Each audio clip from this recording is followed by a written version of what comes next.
না হলে আমাদের মতো ছেলেদের মুখোমুখি হতে হবে, সেটা হয়তো আপনার পক্ষে খুব একটা মঙ্গলময় হবে না। এটা কি থ্রেট, তাই তো? কি থ্রেট? আমাদের মতো ছেলেদের মুখোমুখি হতে হবে। আমাদের মতো ছেলেরাই মনোজিৎ মিশ্র, আমাদের মতো ছেলেরাই পরবর্তীতে মনোজিৎ মিশ্রের মতো কলেজ ক্যাম্পাসে, রাস্তায়, বাসে, ট্রেনে, ট্রামে মেয়েদেরকে হ্যারাস করে, বৃহত্তর ক্ষেত্রে রেপ করে। এই আমাদের মতো ছেলেটা, আমার দলের ছেলে আমাকে ওপেন ফেসবুকে লিখছে, তাহলে আমি আর কার থেকে এক্সপেক্ট করবো? সে এখনো তৃণমূল কংগ্রেসের কর্মী, জলজল করছে তাদের প্রোফাইলে তৃণমূল কংগ্রেস। কি নিরাপত্তা আছে ঋতুদা?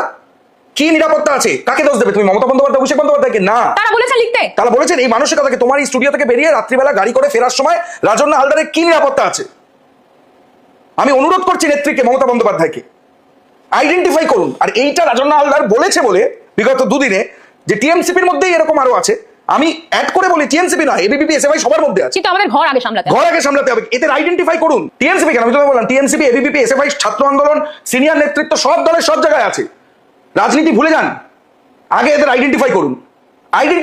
As per CrPC, criminal procedure code, সেখানে কিন্তু প্রাইভেট অ্যারেস্টের সেকশন আছে। পাড়ায় যদি দেখেন অ্যারেস্ট করুন, বন্দি করুন, ডিটেন করুন, এদের করে লোকাল থানায় প্রডিউস করুন। প্রত্যেকটা জায়গায় আছে। আমি তোমাকে বলছি তোরা, কোথায় নিরাপত্তা? একটা মেয়ের নিরাপত্তা কোথায়?